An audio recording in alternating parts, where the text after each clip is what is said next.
આમોદ શહેર ખાતે ધૂળેટી પૂર્વે હોળી દહનની ઉજવણી ભક્તિભાવ અને હર્ષોલ્લાસ સાથે કરવામાં આવી હતી।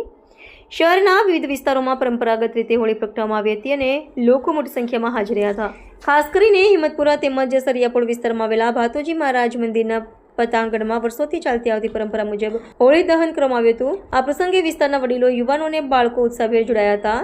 વૈદિક મંત્રોચ્ચાર સાથે હોળી પ્રગટાવી સમાજની સુખ શાંતિ અને સમૃદ્ધિ માટે પ્રાર્થના કરવામાં આવી હતી। હોળી દહન બાદ લોકો એકબીજાને શુભેચ્છાઓ પાઠવી નાના બાળકોમાં ખાસ ઉત્સાહ જોવા મળ્યો હતો।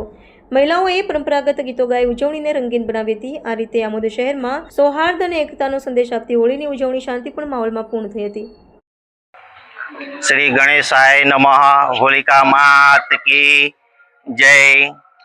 आमोदना वाटा पटेल विस्तारनी अंदर होળી ચકલા પાસે અમે હોલિકા દહનનું વર્ષોથી પૌરાણિક પ્રમાણે અમે આયોજન કરીએ છીએ, જેની અંદર આજે હોલિકા દહનનો પવિત્ર અવસર છે।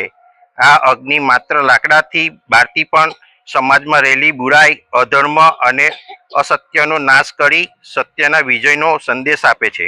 જેમ ભક્તો પ્રહલાદની અતૂટ શ્રદ્ધાને હોલિકાના અહંકારને ભસ્મભીત કર્યા, તેમ આજે આપણે પણ આપણા મનમાં રહેલી નકારાત્મકતાને આ પવિત્ર અગ્નિમાં હોમી દઈએ,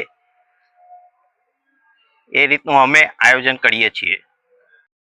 આ વિસ્તારની અંદર ભાતોજી મહારાજની ડેરીની સામે વર્ષોની પરંપરા સાચવીને હોલિકા દહન થાય છે અને આ આજુબાજુના વિસ્તારવાળા આમાં ઉત્સાહથી ભાગ લે છે અને બધાને મજા પણ આવે છે આમાં ભાગ લેવામાં અને બધા ઉત્સાહથી ભાગ લે છે।